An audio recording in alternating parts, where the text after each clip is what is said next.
Ayan na, mukhang pakakasuhan na nila si VP Inday Sara Duterte mga kababayan ng graft and corruption. At dahil umaabot daw sa 600 million mga kababayan, ang sinasabing nilustay ni Sara Duterte ay posible daw plunder ang ikakaso sa kanya kung mapatunayan daw nila mga kababayan. Sila din ang magpapatunay dyan sa Quadcom. Ano pa bang aasahan natin? At alam nyo ba mga kababayan, kung makakasuhan ng plunder si VP Sara Duterte, hindi na po siya pwedeng makapagpiyansa. Kulong siya mga kababayan at pwedeng patagalin ang kaso hanggang mabulok siya sa kulungan. At kung mapatunayang guilty, habang buhay na pagkakakulong ang kakaharapin ni VP Inday Sara Duterte. Yan ang gusto ng mga buhaya ngayon mga kababayan dahil sa issue ng confidential fund. Panoorin po natin ha.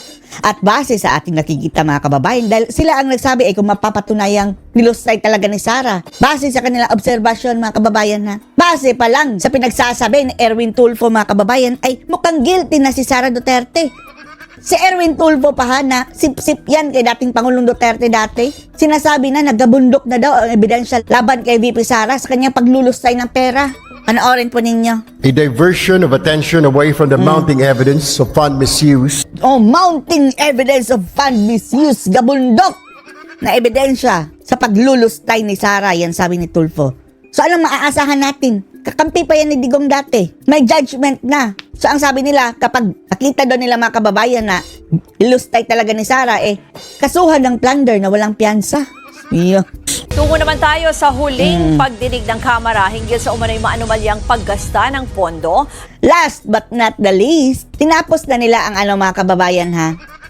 Yung issue lang ng confidential fund, pero next year, yung iba na naman daw issue na hindi confidential fund mga kababayan, na kurakutan daw ni Sara Duterte. Diyos mo, walang katapusan ang mga buhaya. Ang opisina ni Vice President Sara Duterte at Department of Education nung siya pa ang kalihim nito. Ayon sa komite, kung mapatunayang may misuse kung mapatunayang may misuse, sila lang din ang mag-a-assess niyan mga kababayan. O base sa narinig nyo kay Erwin Tulfo, mountain of evidence. Kabundok na ebidensya. misappropriations ng confidential Ano funds. maaasahan nyo? Sige, kasuhan nyo si Sara ng plunder. Dapat ang ombudsman ang magkakaso sa kanya. Di ba? Maaari raw umabot sa graft and corruption ang ihahaing reklamo Graft and corruption. sa bise at sa mga opisyal na sangkot sa paggasta nito. Para sa ibang detalye, makakausap natin sa linya ng telepono. Paano yan may immunity ang vice presidente? After na siguro mga kababayan. Siguraduhin nyo lang na matatalo si Sara Duterte sa 2028. Kung hindi, lagot kayo, mga animal kayo. Si Marian Enriquez. Marian, ano nang update mula dyan sa hearing? Grabing pambababoy nila kay Sara, no? Na nga, yung huling pagdinig na House Committee on Good Government sa investigasyon Tandaan nyo ang demonyong yan mga kababayan, ha? Buntot na lang ang kulang. Tandaan nyo ang itsura sa niyan. investigasyon nila sa higit 612 million pesos na confidential funds ng mga opisina ni Vice President Sara Duterte sa Department of Education at OVP. Paano na yung kay Marcos? Umaabot daw sa 10 billion. Bilyones, ha? Bakit hindi nyo rin inimbestigahan? Paglilinaw nga ng chairman ng komite na si Manila Representative Joel Chua, tanging pagtalakay lamang ng confidential expenses yung kanilang tinatapos at magpapatuloy pa rin daw ang kanilang mga pagdinig sa susunod na taon. Dahil yun lang mga kababayan ang kailangan doon sa magsasampan ng impeachment case. Sila ang ginawang reference. Ito'y para pag-usapan naman yung iba pang umunoy maanumalyang issue tulad ng DepEd computerization program. Grabe, inaudit talaga si Sara mga kababayan. No? Lahat ng ginawa ni Sara mga kababayan, kinilatis ng mga buhaya. Samantala, sa year-end report ng mga miyembro ng komite, base sa mga nakitang irregularidad, kung Irregularidad! Daig pa nila ang COA mga kababayan na nasabi irregularidad.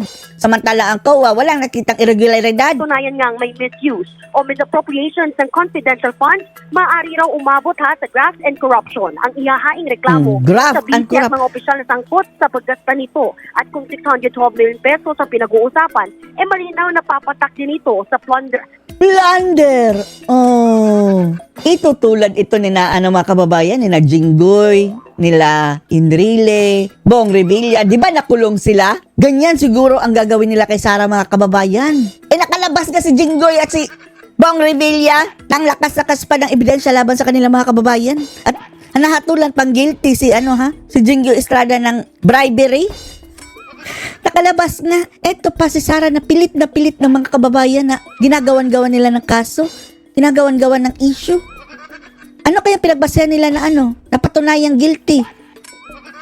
Sila lang din ang nang akusa mga kababayan, tapos sila lang din ang hahatol. Marami nila nga nakita nga paglabag ang DepEd at OVP sa Joint Circular Number 2015-01 sa kung paano lang nga dapat gamitin yung confidential fund. Grabe mga kababayan ang ginawa nito si Tamba, no? Pambababoy kay VP Sara Duterte. Babae pa yan si Sara, ha? Ginaganyan nila mga kababayan. Mabuti na malakas ang loob nitong si Sara mga kababayan. Kundi yung iba yan, baka nag-crumple na mga kababayan from within. Nawala na sa sariling katinoan mga kababayan. Lahat ng ahensya ng gobyerno nakatutok sa kanya. Sipin nyo na lang, ilagay niyo ang sarili nyo. Kaya mga kababayan, wag po kayo magsawang sumuporta kay VP Sara dahil grabing pambababoy na po ang ginagawa sa kanya. Marian, itong mga nakaraang araw, may ilang reports itong Philippine Statistics Authority tungkol dun sa mga nakapirma dyan sa resibo. Diyos mio, itong mga propaganda nila mga kababayan, inistorbo pa talaga ang Philippine Statistics Authority, PSA mga kababayan, ginamit pa nila sa kanilang propaganda. At ito ring media mga kababayan, alam nila na ang mga ito, pinahanap talaga nila yung tao, Mary Grace Piatos at marami pang iba mga kababayan.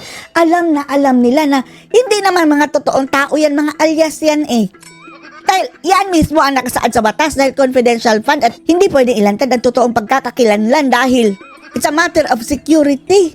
Mapapahamak mo ang tao, hindi nga kailangan ng resibo. Tanungin mo ang ombudsman. Mabuti pa nga to si Sara ay mayroon pa siya mga alias-alias dyan. Hindi talaga yan makikita doon sa PSA dahil hindi naman yan. Mga alias yan At nakasaad po yan sa batas. Tapos ngayon mga kababayan, nanlin lang. Ipapalabas sila sa media mga kababayan.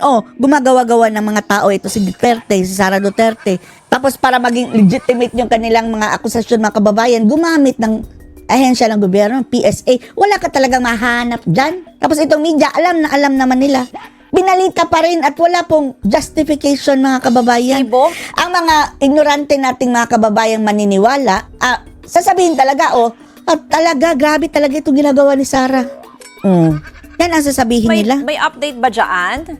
Yes, Ruth, kung maalala mo nga nagsumiting nga ng 677 na mga pangalan itong komite sa Philippine Statistics Authority para nga i-verify at kung hindi ka lang bobo, magpa-verify ka ng mga alias, hindi mo talaga mahahanap yan. lumabas nga kanina, sinabi yung chairman na si Joel Chua na nasa 405 rito ang walang birth record. Ibig sabihin na natural dahil yun ang sabi sa batas, lagyan mo ng alias for the safety of the person. non-existent. Lumabas din nga sa presentation ni Assistant Majority Leader. Eto. Sa tingin natin mga kababayan, etong si Adyong, eto yung tinutukoy ni Sara ba na tumawag ang ama. Dahil ang ama nito mga kababayan ay politiko. Ang sabi niya, tumawag daw ang ama sa kanya at grabe ang paghingi ng sorry. Pasensya ka na sa aking anak ginagawa sa iyo. Sa tingin natin, eto yung mga kababayan. Taga Mindanao yan. Kababayan ni Sara sa Mindanao. This is a traitor. Taga Mindanao. Tingnan nyo. Taga Lanao. Ginagawa ng inyong congressman kay Sara Duterte. Papayag kayo niyan? Ito mga taong ito mga walang utang na loob mga kababayan. Traitor ito sa Mindanao. Taga Mindanao. This is a traitor. Solid ang mga Mindanao sa taga Duterte mga kababayan Dahil alam naman natin napapabayaan niyang Mindanao. At dahil sa mga Duterte, nakatikim ng konti ang Mindanao mga kababayan. Tapos ito ang isusukli ng ungas na to. Leader G. Alonto Adyong na may nakita sila acknowledgement receipt na magkaibang Kung sino man ang tatay nitong si Adyong, bakit hindi mo mapagsabihan ng anak mo? Ginagamit na mga kababayan, tool para sirain si VP Sara Duterte? pangalan. Ito nga si Sally So sad. Verdon na mula Surigao City at Sheila Dado na mula naman sa Vigo City. Pero magkapareho yung kanilang pirma. Big deal silang pirma doon sa... Hindi nga kailangan ng resibo.